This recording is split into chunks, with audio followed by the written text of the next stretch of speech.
it is Adrienne for WDW Bound.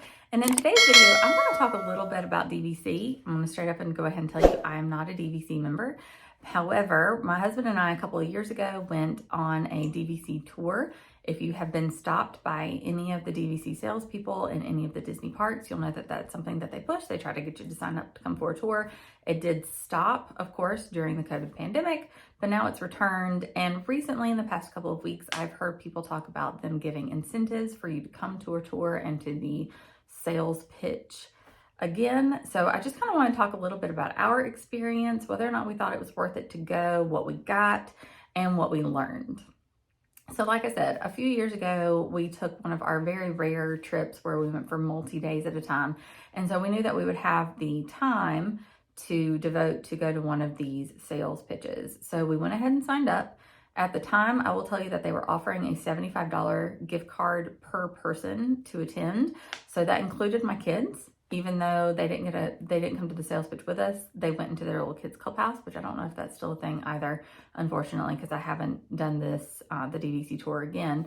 However, so that was, $150, $300 in gift cards just for going and spending a couple of hours. They also gave us some free fast passes, so some Genie Plus Lightning lanes in modern terms, but we were given some of those as well that were preloaded onto our app.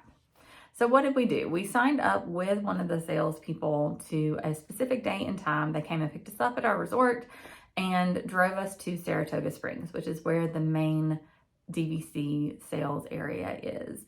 And we were taken to watch a very short little video. And then my husband and I were matched up with a salesperson, and he took us directly into his office to start going over numbers.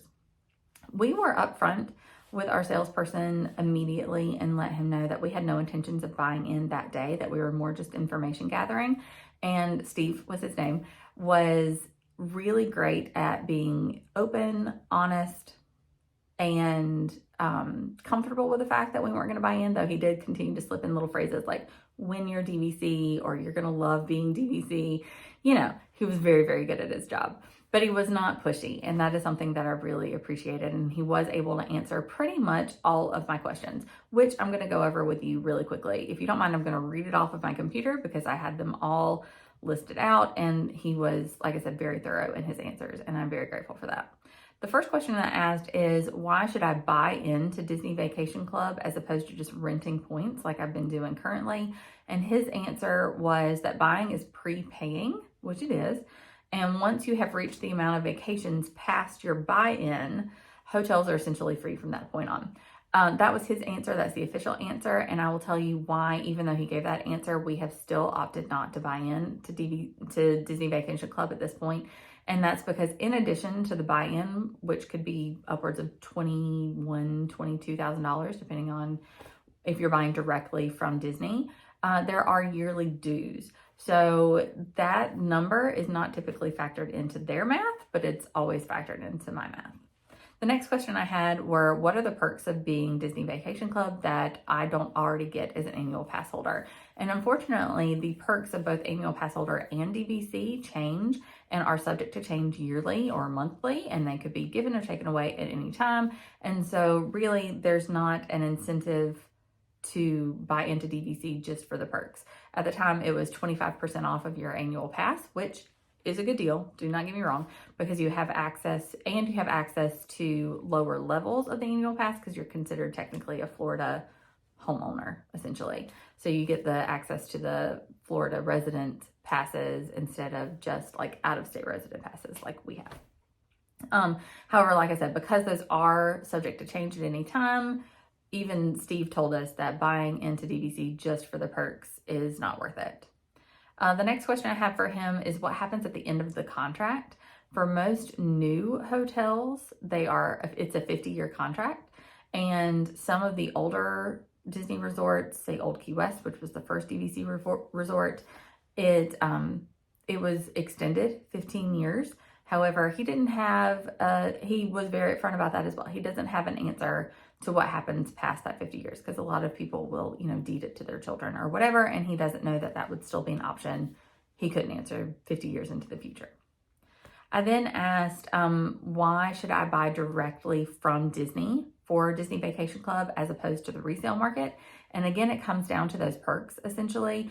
They have done a lot. Disney has done a lot to incentivize you buying directly from them, including even at the Riviera. If you buy into the Riviera now, it's severely restricted what happens with those resale contracts.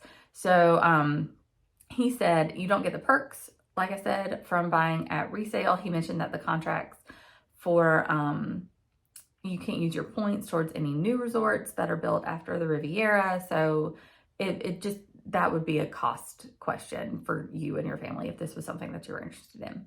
I asked him what the minimum buy is initially. At the time, it was 100 points. I believe that's gone up to 125 or 150. And then you can add additional contracts for, say, 50 points after that. But the initial buy-in had to be 100 at the time. Can you buy in with others and be on the same deed? Say if my sister and I wanted to go in together. Yes, that is absolutely allowed. So as you can see, I definitely was information gathering. We weren't just going in just to get the gift cards and the fast passes at the time. I really did want to know what the information he could give us was, because I'm not going to lie, I have been interested in buying into Disney Vacation Club. It doesn't make monetary sense for us and the way that we vacation. So after we sat down in Steve's office and we had this discussion, he went and showed us the rooms.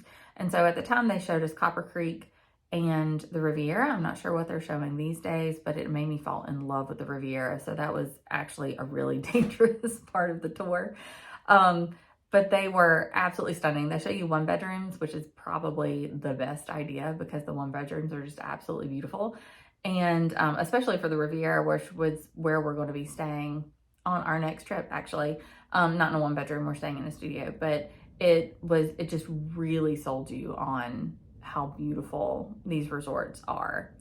After we went back, after seeing the tour of the rooms, Steve took us back to his office. And of course, this is where the rubber meets the road, where he was trying really hard to do his job and sell us the contract. And, we had told him again up front that we were not going to be doing that. We were not going to be purchasing today. And while he did try to convince us otherwise, the final decision was that we were not. And he gave us his business card, went and let us go pick up our kids, gave us our gift cards. There was ice cream at the end of the tour. I don't know if they still do that either. But my kids, of course, loved that as well. And then they took us back in the van back to our resort. So all in all, it was a really good experience. If you're interested in joining the Disney Vacation Club, I highly recommend doing the tour. It was very informational. And again, they are salespeople, but it was very informative and not pushy. Maybe we just lucked out with the guide that we got, but I think going in up front and telling him what our intentions were for the day was very helpful. Obviously we weren't going in saying, hey, we're just here for the perks, we just want the gift cards. It was truly information gathering for us. So I think that helped us as well. But let us know in the comments if you have ever been on one of these DVC tours, what you thought. Was your experience any different than ours? I'm always curious to see how it happens with other people. Thank you so much for watching. Please like and subscribe if you haven't already, and we'll see y'all next time.